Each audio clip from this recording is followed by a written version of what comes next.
Thumper is violent, but it isn't violent like most games are. You don't kill things per se, and there's no blood and gore to get squeamish about. Instead, it is a relentless nightmare in the guise of a prog rock album cover. It reaches out from the screen and then it yanks you left and right with increasing ferociousness. It is a singular mechanical experience, shorn of all excess and frills. It does just one thing, and it does it with a brutal, unwavering efficiency. So you might be thinking that Thumper seems an odd pick for a game to talk about during Halloween, but beyond its timely release during October, it is also undoubtedly a game that shares a lot of its genetic makeup with horror as a genre. Horror's aim is frequently misrepresented. It isn't just supposed to scare you, it's supposed to elicit a reaction from you, usually a negative reaction, but a reaction nonetheless. All horror should be effective at being affecting. And there is no doubt in my mind that if you play Thumper right now, it will elicit a reaction from you. Because beyond its uncomfortably trippy setting, which asks you, why am I a bug speeding along a metal rail inside a kaleidoscope to launch pulses of energy at a giant demon skull over and over again, Thumper attacks you when you play. Whereas most rhythm games reward you for positive feedback when you hit your cue, Thumper just straight out assaults you.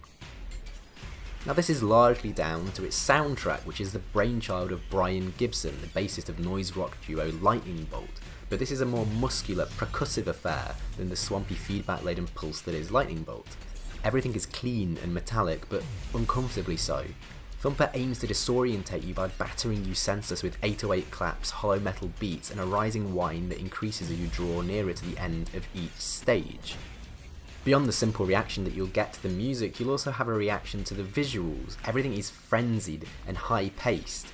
It's an uncomfortable experience whipping through these insane metallic shard environments that make no real geological sense to you, and the noise only serves to exacerbate those feelings. When the game kicks off for real at level 3, the beats have reached a very complex level, but they become easier to parse in some ways. Phrases are taught to you, repeated, and then iterated upon. They slowly increase in complexity and are then mixed together. Mark Fleury, who is the programmer behind Thumper and also a bunch of other harmonics titles, knows how to orchestrate all of Gibson's syncopated beats into something more rewarding, something more meaningful. Now that isn't to say that the soundtrack of Thumper isn't fantastic, because you can listen to it on Spotify or buy it right now and it is absolutely brilliant, but it needs an editor to make sense in the form of a game, and Mark Fleury is that editor. He splits up phrases and figures out how to make them most effective. Short stages introduce new sequences, and they're then followed by longer stages, where they're mixed in with previous sequences you might already know. Eventually, like all rhythm games, it asks you to put everything together in one go, but unlike most rhythm games, it asks you to do it under some considerable duress. Things are fast, things are complicated, patterns will be slammed together in ways that feel uncomfortable and strange to you, and this is all while the game is becoming increasingly unbearable. As the background score raises in volume and intensity, Thumper grabs you and slams you around the room as you struggle to hammer out its diabolical patterns. So like all good horror, Thumper provokes you and needles you into a tense and frenzied state where you're afraid to look away, but it also has the emotional release that all horror should have. All the pent-up emotion will disappear during a cathartic climax, be that the dopamine rush of a shrill staccato beat sequence, or the feeling of relief when you finally cross the threshold of a checkpoint after a particularly tortuous part of the game. During its most intense runs, it really is a different story though. Failure is brash and violent and frequent. The death sequence is loud and disconcerting, and if you do get it in quick succession, it becomes very exhausting. You'll grip the controller with a steely determination as you inevitably flounder through songs that are in twisted machine-style rhythm that's just beyond your capabilities at first. It's also terrifyingly hypnotic.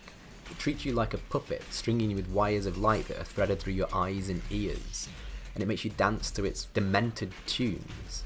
You never really know where you're going to go next with Thumper, but you'll start to recognise these sequences as you play them over and over again, but it never makes them easier to bash out when they're thrown at you in such quick succession without any sense of relent or remorse.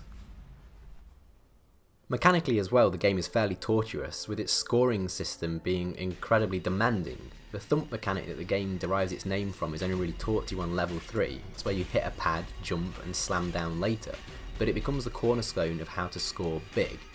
It's also predictably incredibly exhausting.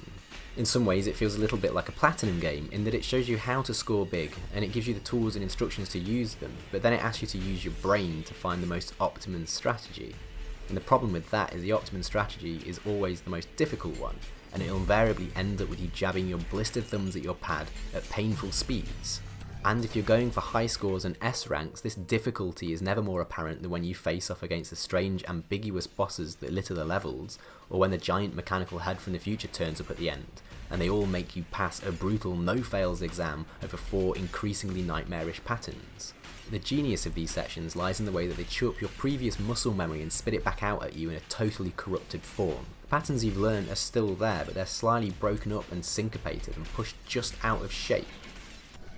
The fact that you have to do all these stages in a row with no fail is already pretty sadistic, but to twist up the patterns like that on you, that's just downright perverted, and that's one of the reasons that Thumper is so fantastic.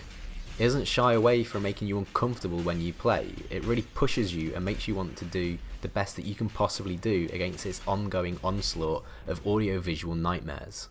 With its surreal and clinical aesthetic, through its harrowing soundtrack and punishing trials, Thumper takes the rhythm action genre to a new, surreal and horrifying level.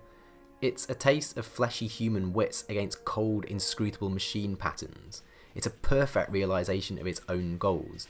It never steps out of line, and it is never anything other than abrasive and intense. If you're looking for a unique horror experience to play this Halloween, then I can't really do any better than recommend that you play Thumper. You might have played first-person horror games before, you've probably played Silent Hill and Resident Evil, but Thumper's something new.